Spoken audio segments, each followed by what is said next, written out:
Lalu kemudian saya konfirmasi ke staf beliau yang dekat dengan beliau, yaitu saudara Acil, dan beliau angkat. Jadi pertama saya bilang, Cil, saya dapat kiriman bahwa Pak Alvin Lim meninggal. Apakah itu benar? Dia bilang benar Pak, baru aja meninggal. Nah, karena saya sudah terlanjur akan mandi dengan keluarga di salah satu tempat di Jakarta Pusat, jadi saya teruskan mandi sambil saya membuat video. Dan setelah selesai mandi, saya langsung datang ke sini. Dan tadi alhamdulillah saya sudah bertemu dengan Ibu Fiorucci, istrinya, bertemu juga dengan putrinya, satu-satunya Kate Victoria Lim.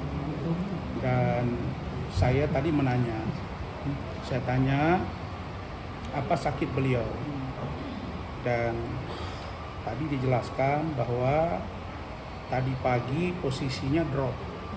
Jadi berita bahwa beliau cuci darah hari ini nggak benar. Ya. Cuci darah itu dia Sabtu. Jadi dalam seminggu itu kalau saya nggak salah 3 kali atau 4 kali beliau cuci darah. Dan ya ternyata Tuhan berkehendak lain. Kenapa saya bilang berkehendak lain? Besok itu kan Senin. Besok itu seharusnya menurut keterangan keluarganya itu hasil dari dokter Cina itu besok. Apakah dia dapat melakukan cangkok atau tidak? Karena infeksi di saluran suling cuci darahnya. Dan mereka memang disuruh pulang oleh dokternya menunggu hasil besok. Makanya dia pulang, karena Pak Alvin ini kan orangnya nggak betah kalau di rumah saja, di rumah sakit, dia pengen kerja karena spirit hidup dia tinggi. Jadi ternyata tadi pagi dia drop, kemudian makin kelihatan tidak berdaya oleh pihak keluarga, larikan ke rumah sakit Mayapada. Dibawalah ke rumah sakit Mayapada dan meninggalnya di rumah sakit Mayapada. Memang dari dulu Pak Alvin Lim ini selalu berobat di Mayapada. Jadi tadi beliau dinyatakan meninggal dalam keadaan baik. Dan yang paling menyedihkan itu bagi saya sebenarnya adalah saya sudah dalam setahun ini berteman baik dengan beliau. Dan selalu Pak Alvin ini kalau komunikasi dengan saya itu by chat WA. Tapi 2 minggu terakhir itu dalam seminggu bisa 3-4 kali beliau telepon saya. Telepon saya berdiskusi tentang kasus yang ditangani dan yang sedang dilaporkan oleh dia. Lalu kemudian saya kasih masukan, bahkan pertama kali beliau bilang, "Bang, aku baru nyampe di Indonesia ini. Dan tolong Bang ya, supaya kasus yang beliau panggil saya saudaraku, saya panggil juga saudaraku. Kadang dia panggil abang, panggil bapak. Jadi dia bilang, saudaraku, tolong ya, kasus yang sedang saya laporkan ditindaklanjuti, dan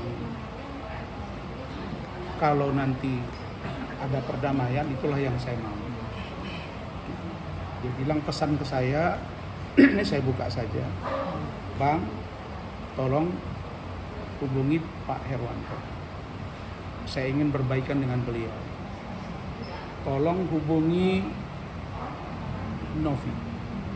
Saya ingin berbaikan dengan beliau. Tolong hubungi Pak Irjen Pol Riki Sitohang.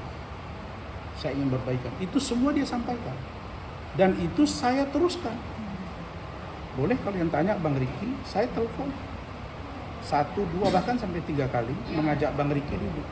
Dan sudah kita agendakan di Senin, dalam minggu ini akan duduk. Nah, Herwanto juga ada di situ. Nah, jadi Adinda Herwanto juga saya telepon, "Adinda,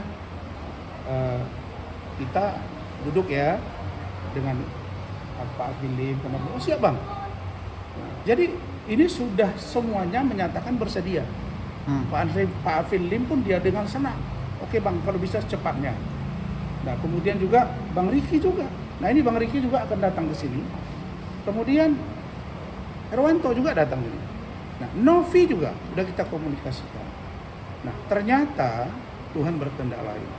Besok seharusnya saya, Pak Arvin Lim, Bang Togar Situmorang, kemudian Bang Andar Situmorang, kami akan preskon. Sudah diagendakan di apartemen beliau. Setelah itu akan bareng-bareng ke Mabes Polri. Nah, tetapi karena faktanya begini, tentulah kita berduka dan nanti kita akan lihat tindak lanjutnya.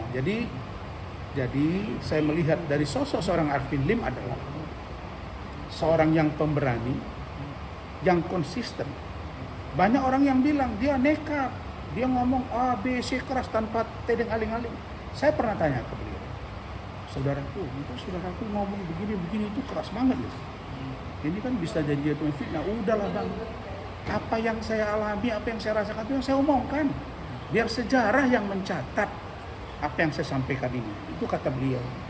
Jadi semua konsekuensi saya siap. Karena saya untuk mati pun sudah siap. Wah, ini yang saya agak ngeri kan, kalimat-kalimat ini. Dan dia bilang, saya ingin di akhir hayat saya akan berjuang untuk apa yang saya yakini. Nah, tiba-tiba 2 hari yang lalu dia telepon saya, bang ini ada hadiah ulang tahun, hadiah tahun baru. Apa ini? Dikiriminlah ucapan dia mencabut laporan terhadap Novi dan Adinda Herwanto. Jadi saya sangat bersedih.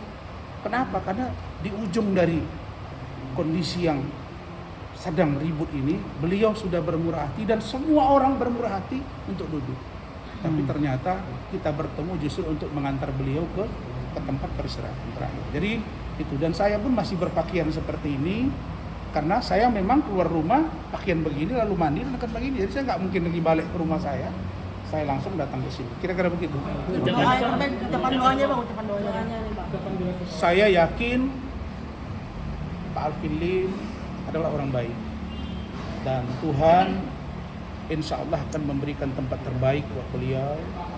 Dan saya yakin tadi ketika saya bicara dengan Kate, dengan Ibu Pio, istrinya juga dan anaknya dan juga keluarganya, bahwa mudah-mudahan perjuangan beliau akan diteruskan oleh Kate dan tim beliau di Kosan TV, dan saya akan meneruskan banyak hal yang kami diskusi tentang keberanian dari seorang lawyer, dan saya akan meneruskan. Saudaraku, mungkin saudaraku Arvin Lim berada di alam yang berbeda, tapi percayalah, saya Razman Arif Nasution dan teman-teman akan berupaya menegakkan hukum sesuai dengan cita-citamu, yaitu bagaimana lawyer, penegak hukum yang lain, polisi, jaksa, KPK, pengadilan, kita sama-sama penegak hukum, mari kita menempatkan sesuai dengan tugas pokok.